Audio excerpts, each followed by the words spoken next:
Texas, Ms. Jackson Lee, for 5 minutes. Chairman, thank you so very much. Many Americans have come to trust Hillary Clinton as a dedicated, committed public servant. But I believe it's important as we address these questions. Let me make 1 or 2 points. My colleagues have already made it, and I look forward maybe to coming back to Washington to dealing with the potential Russian intrusion on the election system. I'm not asking you, Director, at this time. And also the issue of connecting the dots as we deal with terrorism across America.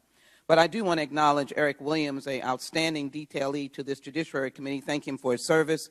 And I want to thank the SAC in Houston, Mr. Turner, for helping us in the shooting that occurred in Houston, as you well know, that gave us a great deal of fear and scare just a couple of days ago.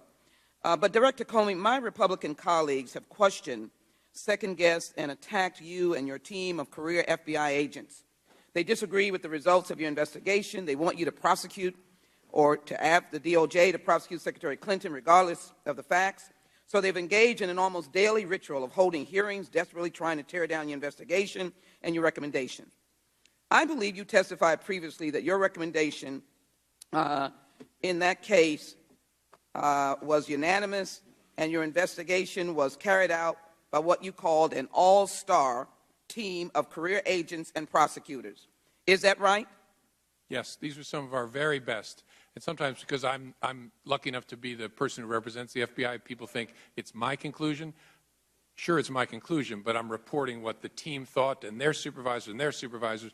As I said, this was, as painful as it is for people sometimes, this was not a close call. Let me continue. You have written that the case itself was not a cliffhanger. Is that right?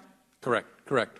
Recently, Republicans have attacked the decision to provide limited immunity to individuals during the investigation. For example, when Congressman Shavitz learned about this, he stated, and I quote, "No wonder they couldn't prosecute a case. They were handing out immunity deals like candy."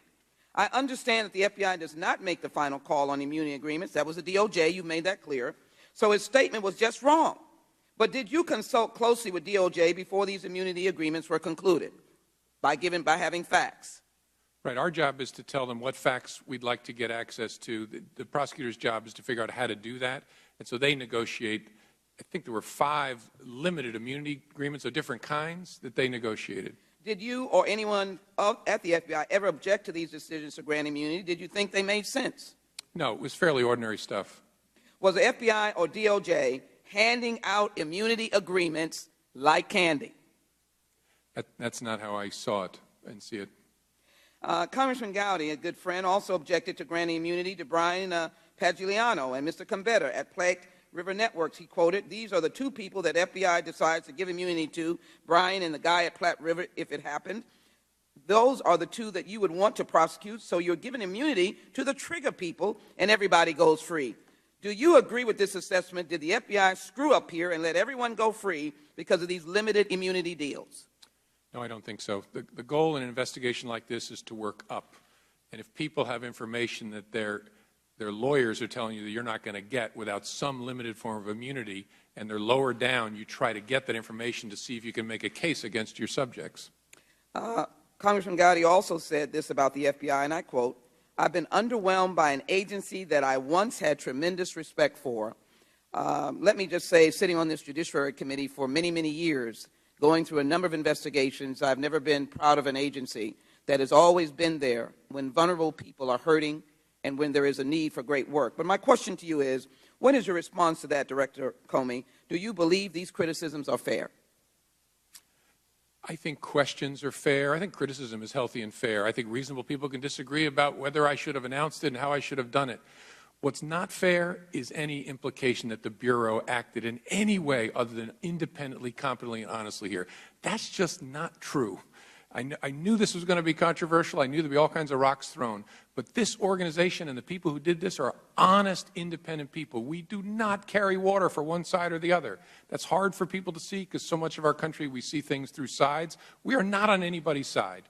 This was done exactly the way you would want it to be done. That said, questions are fair. Feedback is fair. Absolutely. But the foot soldiers, we use that term in the civil rights movement, your agents on the ground, you take issue with whether or not they were compromised or they were adhering to somebody else's message.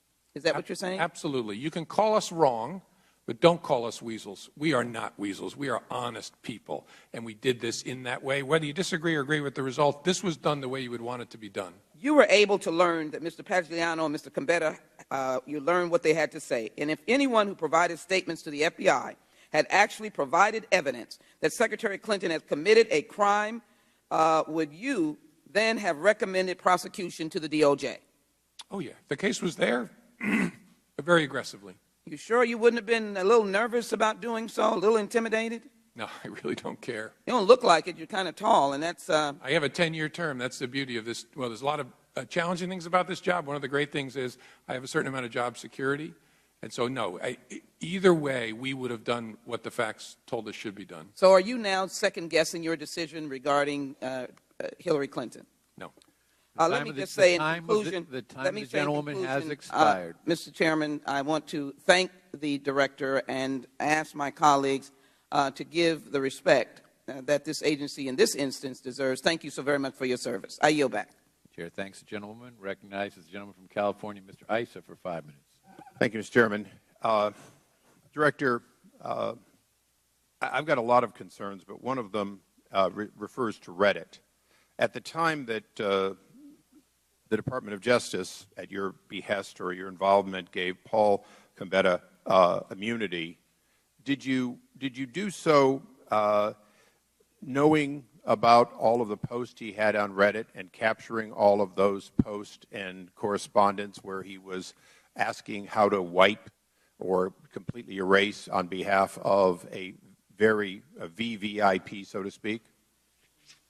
I'm not sure sitting here. My recollection is, and I'll check this and fix it if I'm wrong, that we had some awareness of the Reddit posts. I don't know whether our folks had read them all or not. We had a pretty good understanding of what we thought he had done, but that's my best recollection. Okay. In the last week, en masse, he's been deleting them from Reddit posts.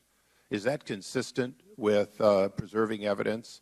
And I say that because there's still an ongoing interest by Congress, and only in spite of Reddit's own senior, what they call flak team, trying to hide it, only because a few people caught it, do we even know about it, and is this and other committees interested in getting the backups that may exist on these deletions? I guess my question to you is he destroying evidence relevant to congressional inquiries? And I'll answer it for you, yes, he is. And what are you going to do about it? That's not something I can comment on. Well, let me go into something that concerns this body in a very specific way. As a former chairman issuing subpoenas, I issued a subpoena, and additionally, I issued preserved letters. In addition to that, now Chairman Chaffetz issued what were effectively preserved letters. Some of them were directly to Hillary Rodham Clinton while she was still secretary. Others, the subpoena in 2013 was to Secretary Kerry. These individuals destroyed documents pursuant or took it out of federal custody pursuant to our subpoena and our discovery. As a result, they committed crimes. My question to you is, when I was a chairman and I wanted to grant immunity to somebody, I had to go notice the Department of Justice, and you were consulted. Isn't that correct? In a particular matter? In any matter. I don't know whether the FBI is consulted in that circumstance. Okay. For the record, yes, the Department of Justice does not grant immunity without checking with federal law enforcement to see whether it will impact any ongoing investigation. That's the reason we have a requirement to give notice.